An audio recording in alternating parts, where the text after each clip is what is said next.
Hello,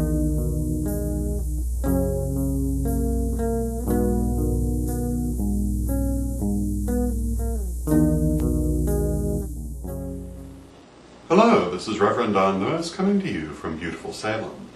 And tonight we're going to continue our discussion of ancestors with a question from Rainsong. And Rainsong writes to tell me how some time ago she had been doing a ceremony to honor her ancestors in which she was able to contact her maternal grandparents and converse with them. And at that time her father had recently passed, and she had been thinking that it would be natural for him to be with them. So she asked them why he was not there speaking with them, and their answer was, "He is not with us." And she would like to know what this means. And there are, as is so often the case, a number of possibilities of what this could have meant.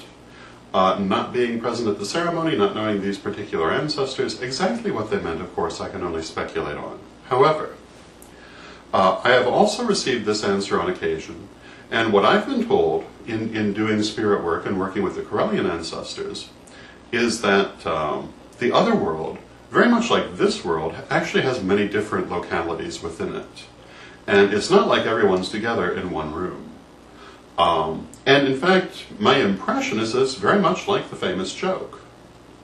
You know the joke, it's in the Third Degree book.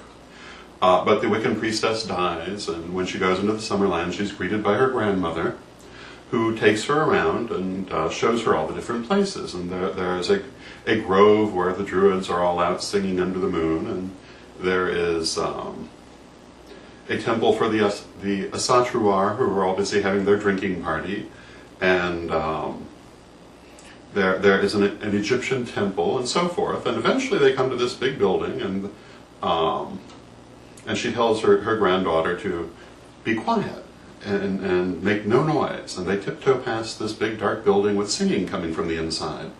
And they continue on, and in a little while the granddaughter asked the grandmother, "Grandmother, what was in that building?" And she said, "Well, those are the Christians. They think they're the only ones here." But my impression is that that's not entirely unlike certain aspects of the other world. That there are many different places that aren't necessarily in mutual communication in all cases.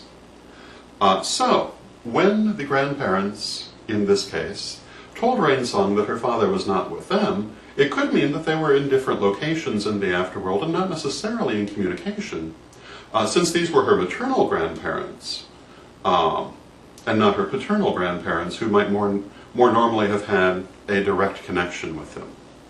Another possibility could be that he had not yet fully crossed over, that he was still in process. When the soul crosses over, it's very much like being born into this world. It's not always an easy process. As a general rule, it's a good idea to assume that it will take about 6 months of our time before that soul will really be well established in the afterlife in such a way that you can have communication. Sometimes it may be a year, sometimes it may be more. And then occasionally it's immediate. It depends very much on the individual. And of course, time as we understand it here has no bearing on them, but it can have bearing on our experience of them. So, to give you an example, when my mother passed, I wanted to have communication with her immediately, and I was able to have some, but the ancestors told me that, I really should not, and they asked me not to speak to her as a spirit for at least a year. And in the end, that's what I did. I certainly would pray for her, but I did not try to speak to her because I understood that she was acclimating herself to the other world. I also came to understand very quickly that in my mother's case, she also had a project that she was working on. And I would often be given a symbolic image of that project, which was my mother at a loom weaving. In the fullness of time, I understood that what she was doing was that she was acting as a guide to my father until he crossed. It was only really after he crossed that she became a really active spirit guide to me and actually many other people. And when my father crossed, and I believe this is partly due to my mother's working with him, he was available as a spirit guide immediately. It was amazingly fast crossing. And his energy in spirit, in some ways, was very different than his energy in the physical. His energy as an ancestor is like his very best day in the physical, because my father was a very complex individual. And, you know, in keeping with some of our previous conversations, the part of him that is among the ancestors is his highest self. So these are some of the reasons why Rainsong's grandparents replied that her father was not with them.